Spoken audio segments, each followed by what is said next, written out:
माननीय बहनों और भाइयों, इस मनुष्य जीवन में आने का जो लक्ष्य समझ जाते हैं उनका जिंदगी में आना और जाना सफल होता है। परमेश्वर का भजन करने से तो विल पावर मिलती है, लेकिन स्वामी दयानंद ने विल पावर विचारों की शक्ति से जहर के प्याले पीकर पाखंड मिटाया, इस देश से अंग्रेजों को भगाया और आजादी का माहौल तैयार किया।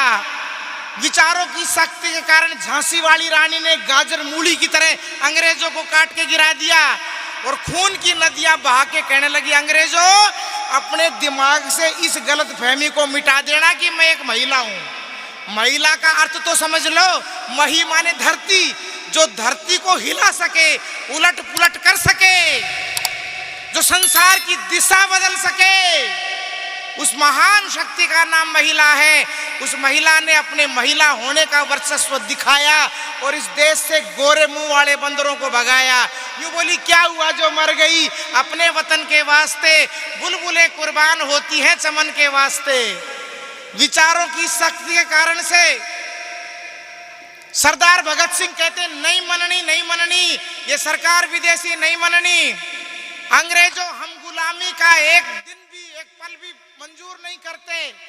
तुम्हें एक दिन देश से जाना पड़ेगा, चाहे हमारे सीने में गोली लगे, हम फांसी पर चढ़ जाएं, हम मौत के फंदे को झूल जाएं, हम आत्मा को अजर अमर मानते हैं। मृत्यु से किसी प्रकार का कोई डर, मौत से कोई भय हमें नहीं है। अंग्रेजों ने कहा, अकेला चना भाड़ नहीं फोड़ सकता। सरदार भगत सिंह ने उत्तर दिया, अकेला चना भाड़ नहीं फोड़ सकता, पर भड़बूजों की आंख जरूर फोड़ सकता है। नाव को डूबने के लिए एक छेद बहुत है, अंधकार के विनाश के लिए एक भास्कर नारायण बहुत है, रुई के गोदाम को जलाकर राख करने के लिए एक दिया सलाई बहुत है। सरदार भगत सिंह कहते हैं, क्या हुआ, हम मर रहे देश के लिए जा रहे हैं, मरते हैं मेरे जैसे, मरते हैं मेरे जैसे देशभक्त अत्याचार से, मगर सैकड़ों पैदा होंगे हमारे रुधिर की धार से। ये कुर्बानी खाली नहीं जाने वाली और अंग्रेजों तुम्हें ये देश आजाद करके जाना पड़ेगा। बर्मा और रंगून की सड़कों पे, जर्मनी के चौराहों पे भारत का एक शेर दहाड़ रहा था, सिंहनाद कर रहा था, हिंदुस्तान के लोगों यदि देश की आजादी चाहिए तो चूड़ियां पहन करके, भीगी बिल्ली बन करके, भीगी बिल्ली बन करके घरों में बैठने से काम नहीं चलेगा।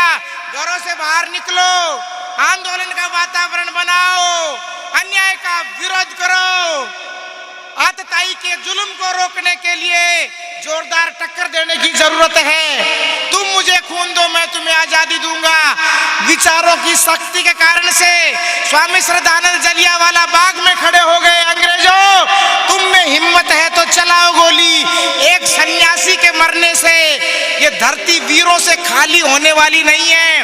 इस देश की महान माताएं अपनी महान कोख से और भी राष्ट्रभक्तों को जन्म दे चुकी है जो तुम्हारी कफन में कील का काम करेंगे। लाला लाजपत राय ने भी साइमन कमीशन गो बैक का नारा दिया और विचारों के बल से अंग्रेजों का खात्मा करने में कामयाब रहे।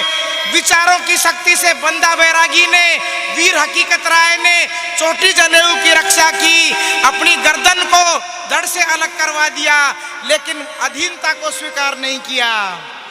आज विचारों की शक्ति जगाने की जरूरत है। छोटे छोटे बच्चे, आज ये मेरे नौजवान बंधु जिनको दूध पीना चाहिए, घी खाना चाहिए, मैं यहाँ की बात नहीं कर रही, पूरे भारत में गंदी फिल्में देख करके और अश्लीलता पोर्न फिल्में देख करके, मीडिया के कुचक्कर में फंस करके अपनी नौजवानी को बर्बाद करने में लगे हुए हैं। आज इनके गीत बदल गए, इनकी बात भी बदल गई। जिस नौजवान को गाना गाना चाहिए था, सरफरोशी की तमन्ना अब हमारे दिल में है, देखना है जोर कितना बाजुए कातिल में है, वक्त आने पर बता देंगे तुझे आसमां, हम अभी से क्या बताएं क्या हमारे दिल में है। इस देश की धरती सोना उगले उगले हीरे मोती, इस देश की धरती, ये गीत जिस बच्चे को गाना चाहिए था, नौजवान को, वो आज गाना गा रहा है अपनी बहनों को देख करके, अपने परिवार की बेटियों को देख करके। कुसंस्कार इतने फैल गए कि नौजवान को बात बदल गई और वो कहते लड़की का माल देखी अखियों से गोली मारे। मैंने तो भाई पूरा भारत देख लिया, भारत से बाहर कई देश देख लिए, मैंने तो ऐसी छोरी ऐसी लड़की कहीं देखी नहीं है जो अखियों से गोले बारूद चलाती हो। आपकी जानकारी में हो please inform me. Pushpa Shastri आपसे प्रार्थना कर रही है, अखियों से गोले बारूद चलाने वाली कोई बहन आपकी नजर में हो तो कृपया मुझे सूचना दें। ऐसी बहन तो देश के बहुत काम आ सकती है, उसको बॉर्डर पे खड़ा कर देंगे, है ना भाई, और अखियां से गोला बारूद भी चलता रहेगा और शहीद भी नहीं होंगे और देश का खर्चा भी बचेगा और हथियार भी नहीं उठाने पड़ेंगे। क्या उल्लूपना है, बजर बट्टू बना के धर दिया आज की युवा पीढ़ी को, कुछ सिखाया नहीं है। एजुकेशन तो है बट मोरल एजुकेशन नहीं है। वो नदी किस काम की जिसमें जल न हो, वो सूर्य किस काम का जिसमें प्रकाश न हो, वो पेड़ किस काम का जिसमें हरियाली न हो, और हीरा किस काम का जिसमें चमक न हो, वो पाषाण किस काम का जिसमें कठोरता न हो, और उस नौजवान का जीवन किस काम का जीवन में देशभक्ति नहीं हो। इसलिए आज युवाओं को जागृत होने की आवश्यकता है और माताओं बहनों आपको पाखंड से और फैशन से बचने की जरूरत है। आपने तो बहुत अच्छी ड्रेस पहन रखी है, मैं दिल्ली आदि बंबई महानगरों में देखती हूँ 6 मीटर की साड़ी और 60 सेंटीमीटर का ब्लाउज, जैसे कोई चिड़िया हो, चिड़िया के जैसे ब्लाउज सिमवा रखे। अन्नू के बहन जी क्या करें, हमको किसी ने छेड़ दिया। मैंने कहा तुम छेड़ने लायक हो, बहादुर बनो, जो पहले छेड़े उसको छोड़ो मत। टिट फॉर टैट, बदला तो लेना चाहिए, हिम्मत बनाओ हिम्मत। कभी भी ये मत समझो कि हम तो महिलाएं हैं, हम तो क्या कर सकते हैं। सबसे पहले तुम्हारा नाम सीता, राम, राधे, श्याम, गौरी, शंकर, इंदिरा गांधी, लेडीज फर्स्ट, हर जगह तुम्हारा नाम पहले आता है। स्टेशन मोटर अड्डे पर टिकट तुमको पहले मिलती है। महिलाएं जिस आंदोलन को शुरू करती हैं वही आंदोलन सफल होता है। पूछ लो स्वामी आर्यवेश जी यहाँ बैठे हुए हैं, शराबबंदी आंदोलन में महिलाएं आगे थी। रूप कुंवर देवराला जो कांड हुआ उसमें महिलाओं ने साथ दिया। महिला अगर चाहे भ्रूण हत्या मिट सकती है, महिला अगर चाहे तो दहेज मिट सकता है, और महिलाएं यदि चाहें, मातृशक्ति यदि चाहे तो पाखंड भी मिट सकता है। इस बात को मत माना करो भाई, इस बात को मत माना करो कि आज शुक्रवार है, आज नींबू को हाथ नहीं लगाएंगे। अच्छा, नींबू को क्या मालूम आज शुक्रवार है, बताइए। लेमन को क्या पता कि आज फ्राइडे है। इतना लेमन नींबू पढ़ा लिखा हो गया क्या, एजुकेटेड, कि उसको पता है आज शुक्रवार है। नींबू में बम फट जाएंगे अगर नींबू की शिकंजी बना के पी लेंगे शुक्रवार को, लस्सी पी लेंगे, दही के हाथ लगा लेंगे तो कौन सा भूकंप आ जाएगा। लेकिन ये बना रखी है बनावट, यूं के नाराज हो जाएगी संतोषी माता। संतोषी माता हमारी बुआ लाके, क्या बीमारी है ये, कौन से खेत की गाजर मूली है, what is this Santoshi Mata. I don't like Santoshi Mata. आज के 40 साल पहले कोई नहीं जानता था कि संतोषी माता क्या है। फिर एक फिल्म बनाई लूटने के लिए, जनता को बहकाने के लिए, और उसमें फिर भजन बना दिए, उससे पाखंड फैला दिया। माताएं बहनें जो जानती नहीं थी संतोषी माता क्या है, आज 90 साल की माँ कहती है जय संतोषी माँ। मैंने कहा तेरी तो माँ पोती लग गए, पोती 90 साल की माता जी, तेरे साथ के तो गांव के पीपल भी खत्म हो लिए हैं, तेरी पोती की उम्र की है, उसको कह रही है जय संतोषी माँ। एक 90 साल का बुढ़ा रेलगाड़ी में बैठा, जय संतोषी माँ। मगर ताऊ जी उस छोटी सी छोरी को माँ कहने से पहले उम्र का कनेक्शन तो फिट कर लेते, बुद्धि पे बिल्कुल अलीगढ़ का ताला लगा लिया। समझ में नहीं आ रहा आपकी क्या उम्र है, और ये संतोषी माता कल की बीमारी है। उल्टे पुल्टे गाने बना लिए, व्रत करती हूं मैं तुम्हारा स्वीकार करो माँ, और मझधार में है अटकी नैया पार करो माँ, बेड़ा पार करो माँ। ये माँ संतोषी झूठी संतोषी, ये माँ संतोषी झूठी संतोषी। जब मैंने ये भजन पहली बार गाया, सबने कहा था तुम्हारा भगवान गला खराब कर देगा संतोषी माँ। मगर संतोषी माँ मक्खी की टांग भी ना तोड़ सके, ये संतोषी माँ एक मच्छर को ना मार सके। आज तक तो मेरा कुछ बिगड़ा नहीं है।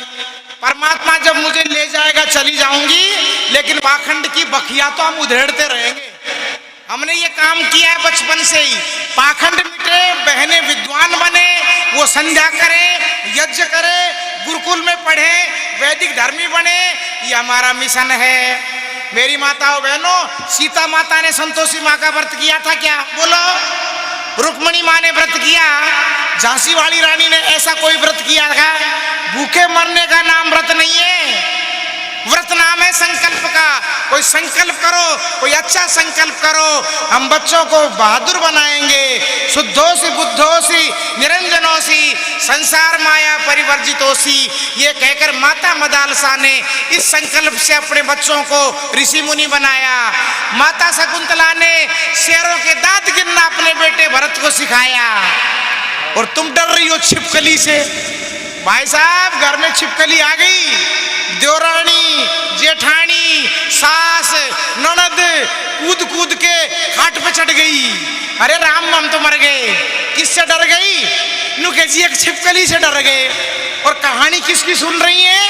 कहानी सुनती है भारत माता की। शकुंतला का बेटा था भरत। इस आर्यावर्त देश का नाम, जिसके नाम पे भारत पड़ा, जिसको माँ शेरों से लड़ना सिखा रही है। इसलिए बेटा बेटी को कहानी मत सुनाओ भूत भूतनी की। भूत भूतनी, संकनी, डंकनी, ओपरी, पराई, ये कुछ नहीं होती है। यूं कह जी हमारी बींदनी में भूतनी आवे। मैंने कहा कितनी भूतनी? बोले 7 भूतनी आवे बींदनी। बींदनी 1, 1, भूतनी 7।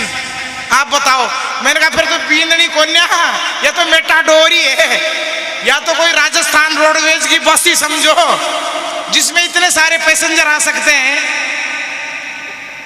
कितना भारी पाखंड है। मेहंदी के थापे घर पे लगाओ, मेहंदी का थापा।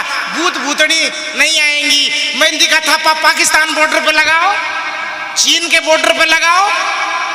एक भाई ने नई गाड़ी खरीदी, टूटी, चप्पल लटकाई। नुके जी बस इसकी कृपा से ही गाड़ी चल रही है। डीजल की जरूरत ना, पेट्रोल की जरूरत नहीं है, सीएनजी नहीं चाहिए।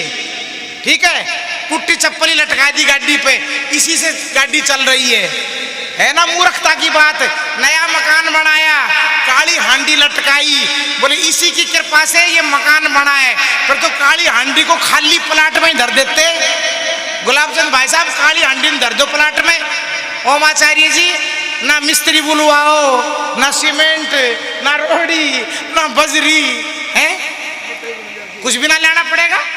काली हांडी एक ले आओ, उसको खाली प्लाट पे धर दो। और प्लाट पे भी क्यों धरो, लाल किले पे धर दो, लाल किला थारा हो जाएगा। कितना भारी इस देश में पाखंड है। और यूं कहा जी हम तो पढ़े लिखे हैं, हम जन्म पत्री को नहीं मानते। जन्म पत्री हम मानते जो कंप्यूटर से बनी हो, कंप्यूटर से। मैं कहती हूँ गोबर को चाहे सोने की थाली में खा लो और चाहे पत्तल पे खा लो, गोबर तो गोबर ही रहेगा। हाँ जी, जन्म पत्री बनवाते, कंप्यूटर से बनवाते। बीमारी तो यही है। आज हाईटेक हो गए, पाखंड भी हाईटेक हो गए हैं। मीडिया पे आप चैनल खोल के देखो, 34 चैनल पे 36 बाबा पाखंड फैलाते मिलेंगे। हमारे जैसों को कौन आने दे भाई साहब टीवी पे?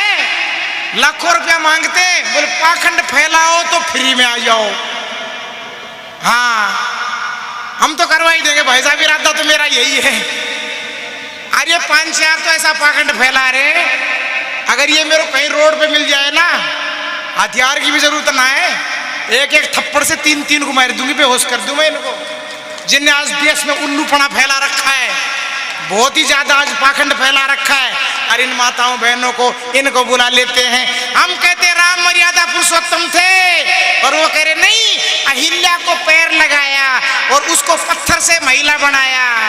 अरे पाखंडियों बताओ, पत्थर से महिला बन गई, फिर तो रंडुओं के घर बस सकते हैं। फिर तो है भाई साहब, जिनकी शादी नहीं हो रही है, बस ये जितने अरावली पर्वतमाला है, कोई पाखंडी इनको पैर लगा के इनको लड़कियां बना दे, महिला बना दे, तो कम से कम जितने नगद नारायण टेंशन में है उनकी दिक्कत खत्म। क्यों, सन्यासी बनना तो सबके बस की बात नहीं है। ये सन्यासी तो बन नहीं सकते, लेकिन जो आतंकवादी बन रहे हैं, घर में अगर कोई भैंस खरीदने आए, बकरी, तब भी जिनको चिंता हो जाती है कहीं सगाई वाले तो नहीं है भाई साहब, नहाना चाहिए। ना धोकर के जो फिट तैयार बैठते हैं, चाहे वो बकरी खरीदने आए, इनको लगता है ये रिश्ते वाले हैं। ऐसे जो भीड़ देश में घूम रही है, उनका घर बच सकता है अगर पाखंडी ये बता दे कि राम ने पत्थर को पैर लगाया और वो महिला बन गई। ऐसा हुआ नहीं। हम कहते हैं योगी राज थे श्री कृष्ण, ये कहते नहीं माखन चोर थे, वो कुब्जा से संभोग करने वाले। हम कहते हैं ब्रह्मचारी थे हनुमान, और ये कहते हैं बंदर थे, मंकी थे। मतलब जो उनके बारे में बढ़िया बताएं, नुके जी आप तो आर्य समाजी हो, आप भगवान को नहीं मानते। उनसे कोई पूछे, ये जो धरती है इसको धरती मानते हैं हम, ये जो मिट्टी पड़ी है इसको कोई शक्कर मान ले, ये शक्कर बन जाएगी। ये मेरे सामने माइक है, इसको कोई गन्ना मान ले, ईख मान ले, और गन्ना समझ के इसको खाना शुरू करे। बताओ अपना जाबड़ा तुड़वा होगा कि ना तुड़वा होगा?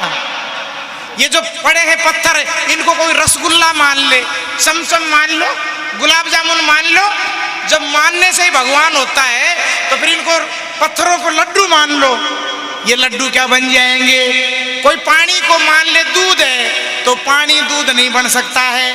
ऐसे ही वेद कहता परमपिता परमात्मा निराकार है, सर्वाधार है, सर्वेश्वर है, अजर अमर अभय, नित्य पवित्र सृष्टि करता है, और वो सर्वांतर्यामी है। यानी प्रभु को जानो और फिर मानो, परमेश्वर का तो भजन करो और पाखंड से बाहर निकलो।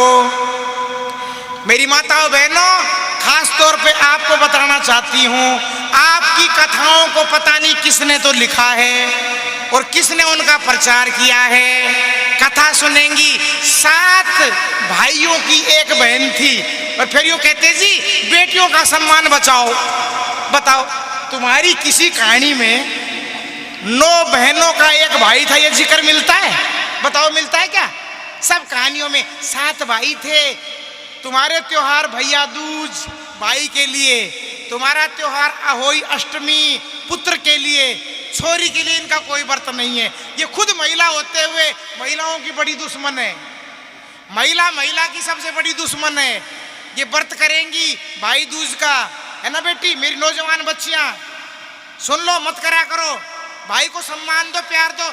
जब भाई तुम्हारे लिए कोई व्रत नहीं कर रहा, तुम क्यों भूखी मर रही हो? वेदों का है ये ऐलान, और बेटा बेटी एक समान, और किसी के लिए भूखा मरने से उसकी उम्र भी नहीं बढ़ने वाली है। यदि खान पान सही होगा, शरीर रोग मुक्त होगा, तब आयु अपने आप बढ़ जाएगी। फिर तुम्हारा व्रत है एक, पति के लिए करवा चौथ का व्रत है। पति की उम्र बढ़ाना चाहती हैं, और पति चाहता है आज ही रोग कट जाए तो बहुत बढ़िया। पति तुम्हारे लिए कोई व्रत नहीं करता, तुमने कोई ठेकेदारी ले रखी है क्या? अगर तुमने भारत सरकार को लिख के दे रखा है कि सबकी उम्र आप ही बढ़ाओगी, ये डिपार्टमेंट आपको किसने दिया है और क्यों दिया है और कब दिया है और तुमने क्यों लिया है? ये बेवकूफी क्यों की है? इस मूर्खता से बाहर निकलो। मित्र से चक्षुषा सर्वाणी भूतानि समीक्षा में, वेद कहता है अपने पति को भी मित्र की दृष्टि से देखो, वो भी आपको मित्र माने, सत्कार करो और आप भी उनका सत्कार करें। लेकिन भाई साहब, मैं भाइयों से कहना चाहती हूँ, ये जो आपने गाली बना रखी है, ये साली की गाली है, अपनी बहन की गाली क्यों नहीं बनाई? ससुर की गाली है, अपने बापू को क्यों छोड़ दिया तुमने? बापू की गाली बनाओ। है किसी में इतना जिगर? है कोई कलेजा? अपनी बहन के नाम पे गाली दे, बापू के नाम पे गाली दे, ससुरी की सास को गाली दे रहे हैं, क्यों? अपनी माँ को गाली क्यों नहीं दे रहे हो? ये भी महिलाओं के खिलाफ बहुत बड़ा षड्यंत्र है और इसको भी मिटाना पड़ेगा। मातृशक्ति का सम्मान जब होगा जब पति पत्नी के परिवार को अपना माने और पत्नी पति के परिवार को अपना माने। एक तरफा कार्रवाई नहीं चलेगी, है ना बहनों, बोलो एक तरफा कार्रवाई नहीं चलेगी। पति क्या कहता है, मेरी माँ का कपड़ा धोया करो, मेरी मम्मी के पैर दबाया करो, हमारे पिताजी को खाना बना के दिया करो, मेरे भाइयों का सम्मान किया करो। और ये उल्टा अपनी सास के कपड़े धो देगा कोई जमाई, बताओ कोई दामाद सास के कपड़े धो देगा, ससुर को खाना बना के खिला देगा? इसलिए इनका ऊंचा दर्जा है समाज में। ये कितना सहन करती हैं, अपने पिता के घर को छोड़ के आती हैं और सेवा के द्वारा सम्मान के द्वारा परायों को अपना भी बना लेती हैं। एक दामाद चला गया ससुराल में, पहले दिन मिला दाल बाटी चूरमा, दूसरे दिन मिली खीर, तीसरे दिन हलवा, चौथे दिन मिर्च और रोटी, और पांचवें दिन बड़ी सी प्याज रोटी के ऊपर ऐसे धरी जैसे पटवारी के रजिस्टर पे दवात धरी हो। दामाद कहने लगा, क्या है ये, मेरा कोई सम्मान ही नहीं है, मैं यहाँ मेहमान आया हुआ हूँ। ससुराल वालों ने कहा, जी मेहमान होता है 1-2 दिन का, आप तो बिल्कुल ही धरना दे के बैठ गए, और हमें तो ऐसा लगता है आपको कोई कामकाज नहीं, फालतू फंड हो, आपके कोई घर बार है कि नहीं जो आप 4-5 दिन से यहाँ बैठे हुए हो, और जब तक कान के नीचे नहीं धर देंगे तब तक धरना खत्म करोगे कि नहीं करोगे?